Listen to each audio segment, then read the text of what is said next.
If your life were a book, would your characters stay the same or would they grow and change? Welcome back to another episode of Read Her Like a Book, a show where we read and then we read. Here I connect what we've always seen in books to what we see in media today to encourage more people to think critically about the media we're consuming. New episodes drop every Thursday. Happy Black History Month, y'all. It'll be the first week of February when I drop this episode. I just want to take a little moment to say shout out to all the Black trailblazers, all the Black creatives, all the Black doctors, Black lawyers, all the Black people who are out here making the world a better place. Shout out to you. All right, let's get into the pages. So in literature, authors can choose one of 4 ways to present their characters. And I'm going to use the cast in Rodgers and Hammerstein's Cinderella to help explain, because that movie is Black history. Brandy, Whitney, rest in peace, that is a Black history movie. Okay, let's get into it. So a flat character means they have one dominant trait, and they appear very two-dimensional in the story.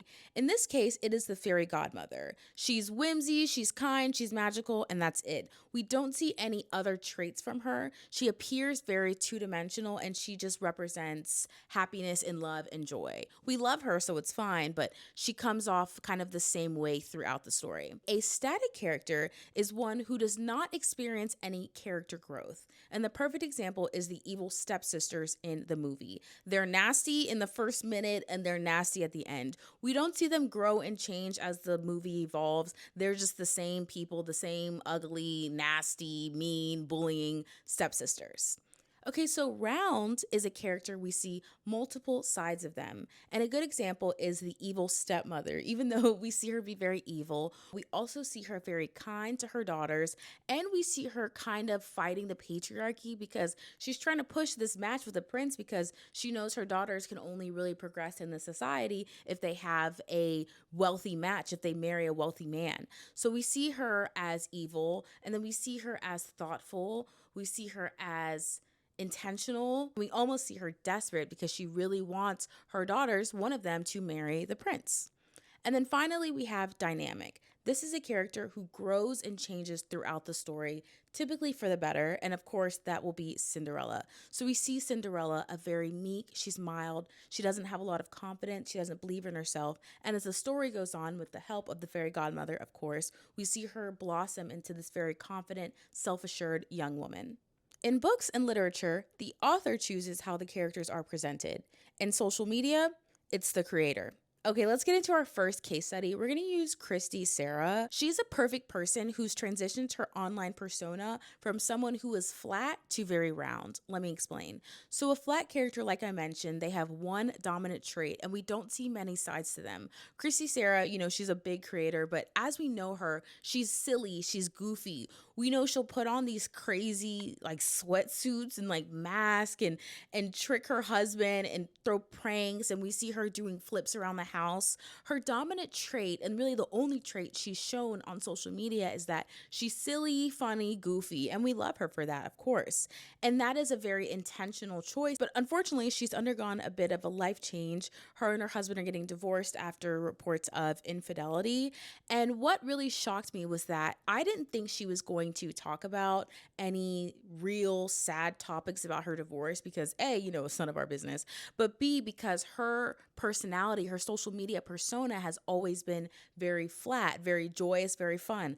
Divorce, family breaking up, that's not joyous and fun. So there was a video she posted where she was in the grocery store and she was talking to us, talking to her audience, and she was saying, hey guys, I know I typically post very exciting, funny videos, but I just haven't been feeling up to that. As you know, I'm going through a tough life change and I'm just not feeling very joyous. So I'm going to kind of share a little bit of the other side that you guys don't see. Kristy Sarah has obviously always lived a very full life, but she's only shown us one sliver. She's only shown us the goofy, funny side. So in this grocery store video, we still recognize the same Kristy, very warm, very kind, but we saw something else. We saw vulnerability, and that's something we haven't seen before. We saw her be a little sad, a little more reserved, also traits we've never seen before.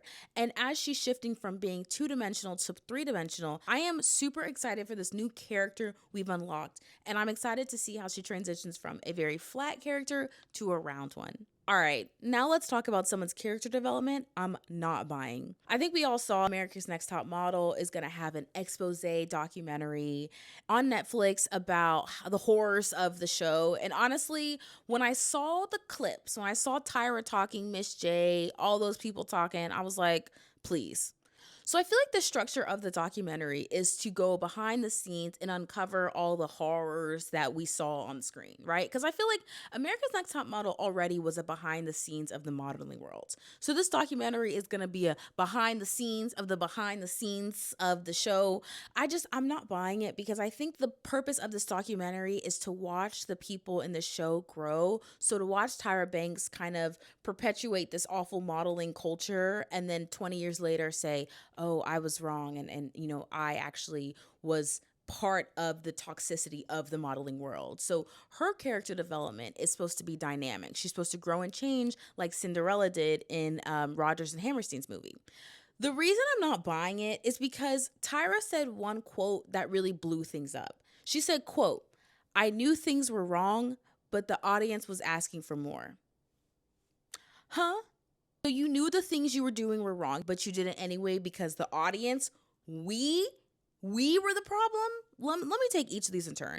Okay, so first off, if this documentary is meant to be like oh my gosh, I've changed, I was wrong, and now I've changed, you're essentially breaking that down because you knew it was wrong in 2005 and then you know it's wrong in 2025. So there's no character development there. How were you supposed to have grown and changed if you knew it was wrong for the beginning? You haven't changed. You stayed the same. You're marketing yourself as a change, which I'll get to in a minute, but you've really stayed the same. And then also she's saying, oh, but you guys were the reason we kept pushing. Pause. This show was an early 2000s vibe. In the early 2000s, cancel culture and collective audience power was not there. We did not have tweets. You could not at America's Next Top Model and tweet them, especially in the early seasons, and say, Tyra, that's wrong. There was no way to communicate with celebrities. Right now, as you know, the consumer and the individual, we have so much power. I mean, you can literally create a cancel culture on Twitter, on TikTok, on Instagram, and gain power and actually make real change. I mean, look what started with Target. That was an online thread. We did not have all that power in the early 2000s. The celebrities still had so much power. So you're saying that the individuals, the consumers, people watching this show were the reason y'all kept pushing? We did not have the forum to do so. We didn't even have the methods of communication. Like a lot of us, we were watching TV. We were still watching the show on the family TV. The internet was still slow as all get out. Like you're saying all these things about how we had all this power. This is not 2026. So I feel like you're putting it on the consumer. That just lets me know you actually haven't changed. Trying to bamboozle us by saying you've developed, that you've shifted from a character that's static, that hasn't changed, to dynamic, one that's changed, but you've actually stayed the same. Because A, you said you knew it was wrong in 2005 and you know it's wrong now. Okay. No change. And then you're saying that you did it because someone else was telling you to do it. That's not development. And then also, it's not lost on me that you're coming out with this Netflix documentary.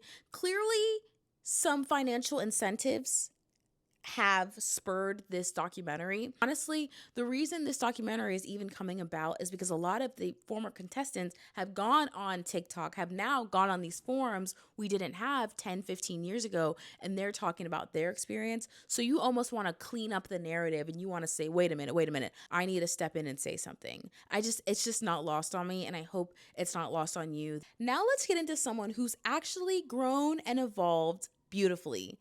KevOnStage, Mr. Kevin Fredericks, he is amazing. I think we all love him. And the reason we all love him is because he has been someone who's very round and very dynamic. Okay, so remember, round is someone we see multiple sides to him. From the beginning, KevOnStage has always told us about his comedy. We've talked about him as a businessman. We've talked about him as a husband, talked about him as a father, as a brother. He opened up that he lost his brother, rest in peace. And so when we think about KevOnStage, he's shown us so many sides to him. He's been funny. He's been serious. He's spoken out about politics. He's been an activist. He's been someone who's been pushing for more representation.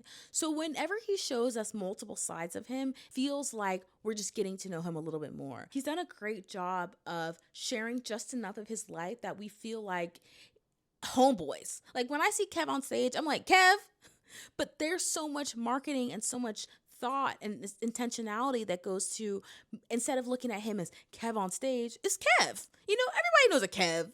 Somebody cool. Like, we call him by a nickname because we've developed so much closeness with him by him showing us multiple parts of his lives. If he were just someone that was funny, let's say, for example, Kevin Hart, when we think about him, he's just funny. We don't really know much about him. We know that, he has kids, but we don't know a lot into his life. KevOnStage, we know so much about him. And I just want to say a side note. I love the way he shows his kids on camera. It does not feel overexposed. He does a great job of balancing how much he shows us so that we don't feel like we're, peering into like the private corners of his life. It just kind of feels like, okay, Kev.